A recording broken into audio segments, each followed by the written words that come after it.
another Saturday when we bring you your favorite security and safety tonic on television, Security Watch Africa, and only on this channel, the Africa Independent Television.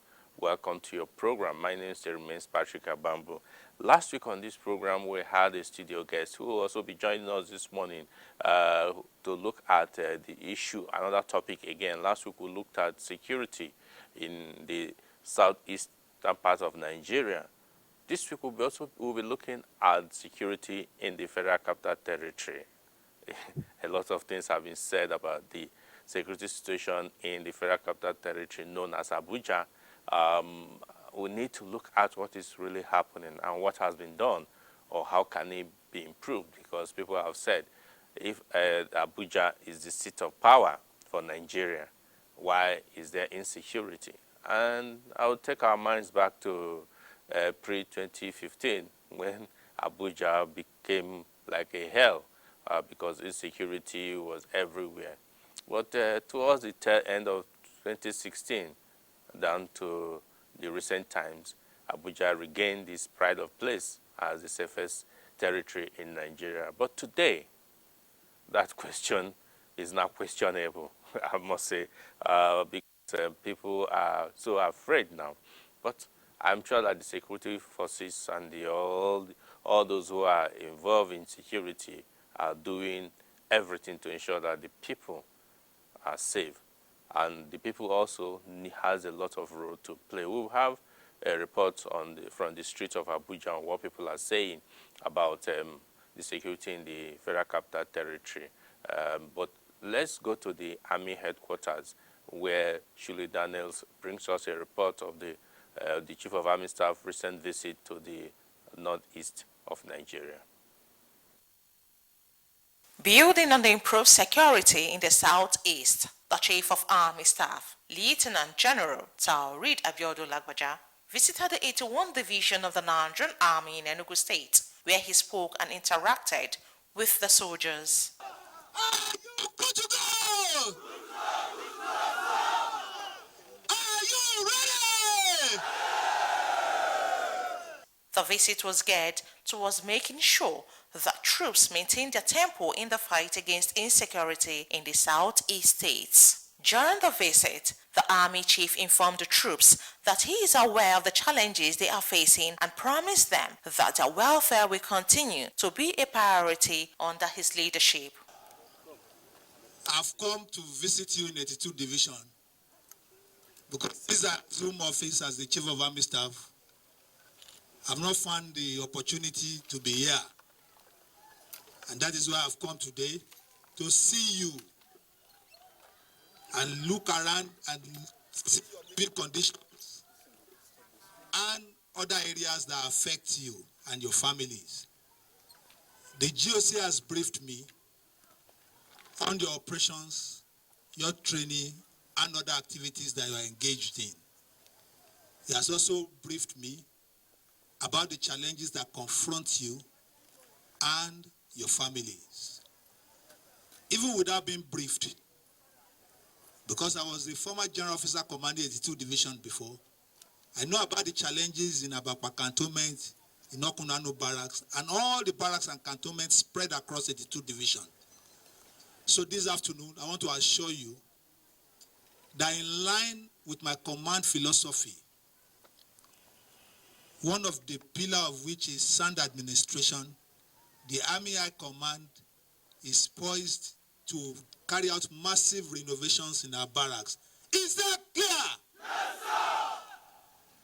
Perhaps the renovations that are ongoing have not reached that corner of the barracks where you live.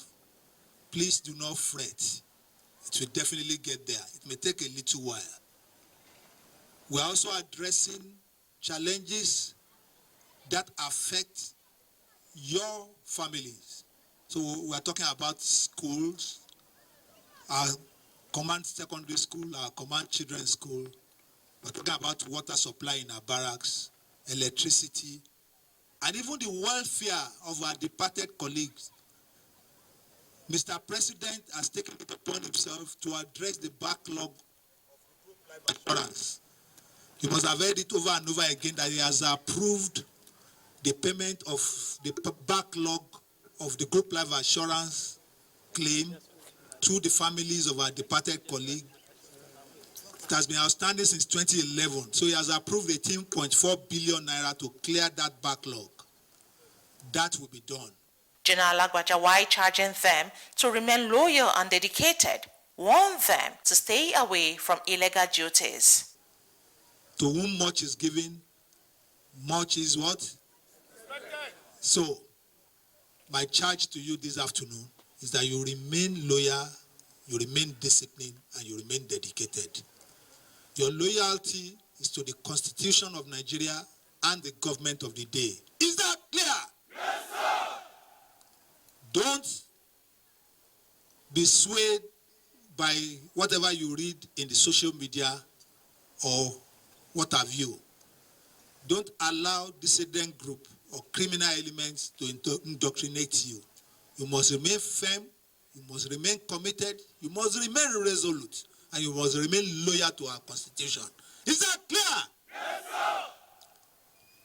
You must also remain disciplined. Don't go and do illegal duty. We have zero tolerance to soldiers or officers engaging in illegal duties. If they come, invite you to come and settle land matters or debt issue or any other thing, please don't get engaged in such things. The army is too busy to be engaged in frivolities. Is that clear? Yes, sir. So remain committed, remain dedicated.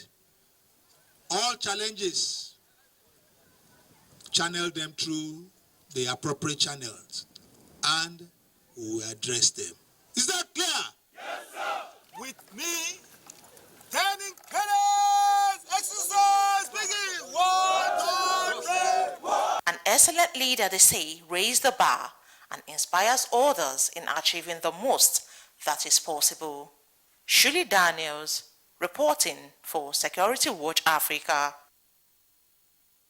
Yeah, welcome back. Yes, like you said, like you saw there, earlier I did say the report, the Chief of Army Staff visited Northeast, no, sorry, it's Southeast. That was in Enugu, the headquarters of the 82 Division in Enugu State.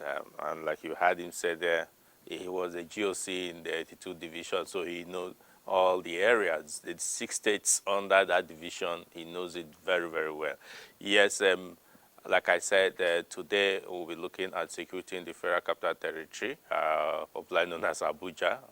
And it's a very important territory in Nigeria, really, because this is the seat of power. But Security Watch Africa, Lucy Taiwo, went on the streets to hear what the Abuja people feel or think about security in their territories. Sit back as we bring you this report. There are increasing reports of kidnapping and banditry activities in the Federal Capital Territory of Nigeria. The disturbing news, which started from the satellite towns, have now been said to have spread into the city center.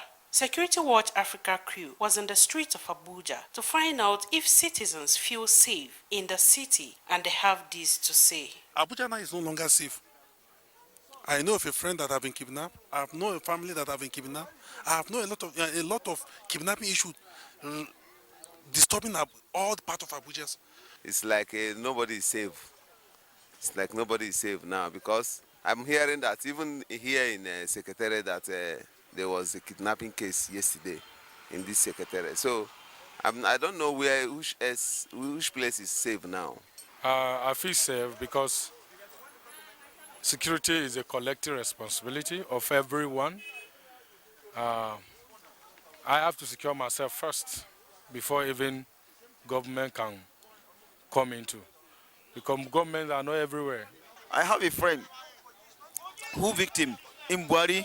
His name is Abdul Fatai. They kidnapped his brother in his own house. The report reaching him. At the end of the day, what happened? He now mobilized police to go and tackle to go to his house. They ambush him and they kill him. The police people, they escape. In Buhari here, within this month we are now, the such thing happened. So, and if the federal government want to tackle this security, they can tackle this insecurity. So we should not jeopardize security with hunger, it will be very worst, and it will not be good for the country. We also inquire to know what they think went wrong. What has been going wrong, not even from the Abuja? The Abuja one is just recently. You know, most of us in this country, we like to keep things to ourselves. Those people come from somewhere that are disturbing the area. People saw them. They didn't disappear and appear. And we'll keep quiet. People see when they are passing, people see when they are leaving. What is their own contribution? When you saw such a thing, you inform people, you called. Everybody have to be in one agreement that we should not take everything for levity. If you want to go fundamentally in fighting insecurity, you fight food insecurity, you fight job insecurity. All those things are what gives insecurity a lasting solution. You don't just, if you fight insecurity with just gun, with bullets, it's just a window dressing. If you don't give job to people and they are idle from morning till night, you see youth idle, you know, economists will tell us that even if your income is zero, your consumption can never be zero. Those people that are idle, getting no money, they must eat so that they can keep body and soul together. We must confront these people headlong. It's not a matter of a reactionary approach. They must be proactive, but the proactiveness is not there.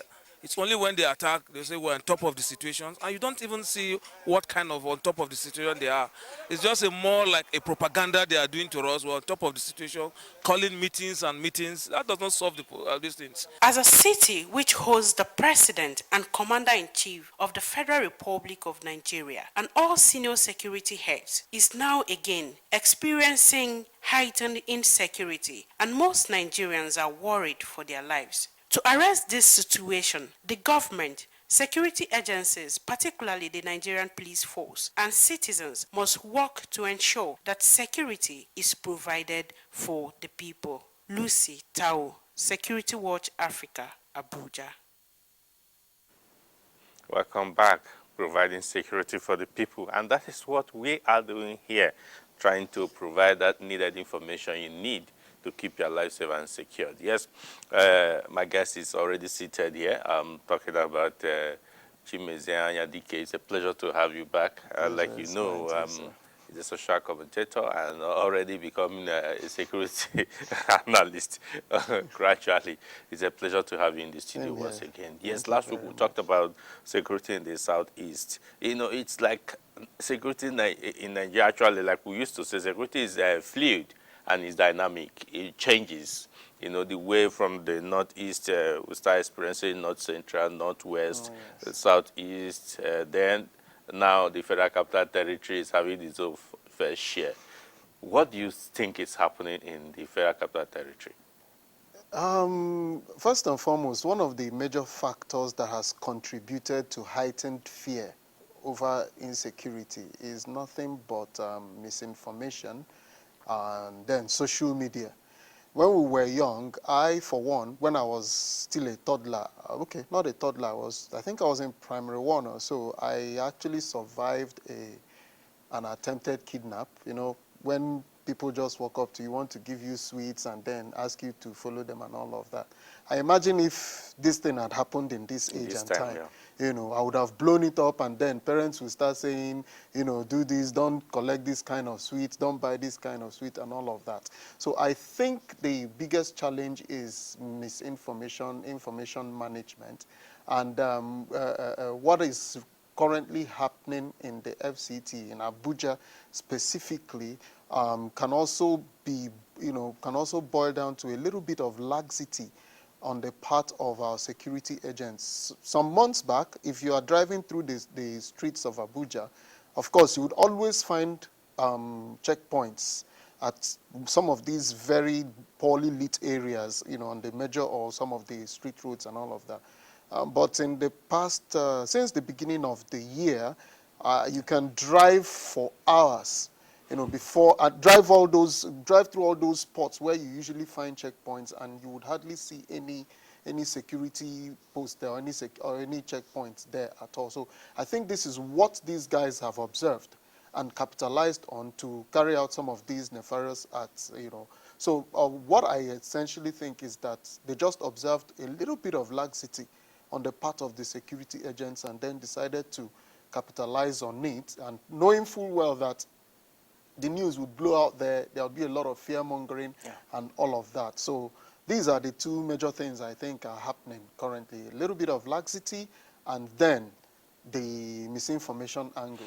Yeah, because you know, earlier last year, later part of last year, we started hearing this news about attacks, warring areas, disturbing areas like in Buari, Duse, around the areas, part of Gwagwalada, Abaji area. Some people thought, okay, these are because you have hills and the forests around those areas. And I remember here we did caution that if these people observe very well, if we're not careful, if the security forces relax, they may come in, you know, because they want to make noise. Oh, yes. And you remember pre-2015, you know, it was similar issues until they enter into the city center. Now people are saying, because somebody was arrested by the Kaduna police command,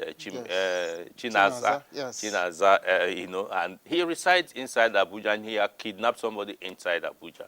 So, which means there's some kind of activities by these people to do. And like he did say, as I listened to some of his confession and all that, some of them are still in town. Now, what do you think we should do? Because some of the respondents have said that it seems that the citizens are also keeping quiet. We are not passing information. What do you think we can do to be able to arrest this situation? I think the very first thing to do is from the last report, what the police hierarchy has done by beginning to roll out measures to combat this particular issue.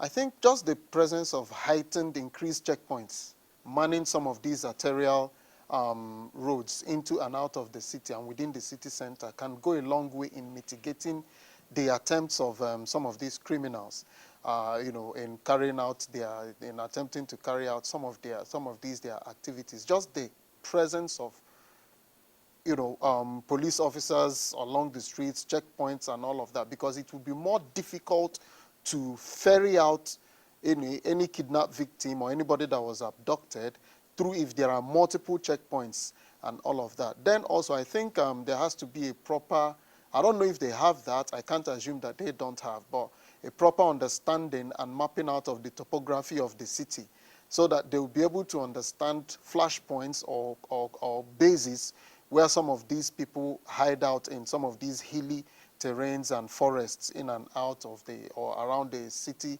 center. But for me, I don't think it's a difficult thing to handle, to address. I think I agree with you there. I don't think it's difficult, but it seems that maybe we react. The security seems to be reactional now because when the Abuja Kaduna heightened insecurity came up about a few weeks ago, the IG quickly set up a special force, deployed them over there. Then maybe these were part of who should have been in Abuja, and now we're having some loopholes. Don't you think there should be a structure on ground that could be, what was it that was working earlier now that has now suddenly changed? Yes, like I said earlier, I have interacted with a lot of police officers regarding security infrastructure, surveillance and then information gathering. All those structures are always in place and actively manned. You know, I think, like we mentioned earlier, the challenge has always been about dropping guard a little bit. Okay, the problem has reduced. Let's not deploy so many men like that. Forgetting the fact that these are criminals, you're taking away their means of livelihood. And so when they observe the fact that there are no deterrents anymore, they'll quickly want to take opportunity, you know, of the lack of security guys around, you know, security personnel around, do what they want to do and then take off. And then maybe, of course, they will know that there will be reaction. So they will lay low, wait for the reaction to just gradually subside, check, okay, those checkpoints, those things are not happening anymore. They will they will strike again. Of course, we will react. You know, so it's a thing it's a thing that now, because that brings me to the next question. Really, security scientists, which I believe in, and what they talk about, it's not possible to take away the opportunities for these crimes to be committed. It's not possible for us to solve this before we're trying to bring out deterrents to deter them from harm. Why don't we make sure that people do not want to commit this crime? Is it that the society has totally lost it in terms of morals and understanding that there's need for peace or security? Criminality has been as old as man. Yes. Permitting me to reference the Bible, there was nothing Abel did and his brother decided to murder him. Yes. So it's been as old as man. It's part of human tendencies. I think the only way it can be managed is by effective deterrent mechanisms. Okay. Surveillance, information gathering, knowing, gathering intelligence about them, and then knowing exactly how and when to strike to deter them. Of course, there have been, reports of successes and all of that, but I think the most effective way of managing and curbing this is just deterrence. Now, talking about reports of successes, I think, again, somebody told me yesterday that one of the things that has actually emboldened these criminals is that the police, particularly, and other security forces are not telling us enough of their successes. Yes. Yes. We're not seeing enough, yes. Unlike in the past, when we used to see it, and this also tell a would-be criminal, look, I can easily be caught like this one. These days, we don't even see it from various states, from various areas in the country. We don't hear it again. Don't you think there's a truth in that? Of course, I agree. I agree entirely. I agree completely. It's also going to serve as one of the deterrent mechanisms when you put out what you have succeeded in doing. I think there was a time when every was it Friday back in Owerri, then the police would just parade the criminals they had arrested that week. Parade all of them. Yeah, so states used to do parade, but today we don't used to see it. Security Watch every week shows on TV and what is being done. And this has a deterrent. A deterrent, really. But exactly. Today, that's the thing. So if people don't see what is happening, they would feel that nothing is happening. Exactly. And so they would want to... So the negative news Exactly. spreads. The negative news is the one that spreads, and then, a lot of fear, and people will be like, who do I go to report to? We don't even see what they are doing. I think there's need for increased publicity and media exactly. presence exactly. of the achievements. Yeah, I believe that. Absolutely. Thank you so much once again. No problem, I know that it's very short. We need to extend time so we can discuss more. It's a pleasure to have you once again in the studio because we are giving us signs to pack and leave for other programs to continue. No problem, It's been our pleasure presenting this program to you. If you have enjoyed it, join us again next week. But before then, please ensure that you remain safe. It's very, very important so that you and I can interact once again. And follow us on all our social media platforms so that we can communicate easily and let's know what you want us to do better than we are doing now. Until we come here again next week, I say thanks for staying tuned and bye for now.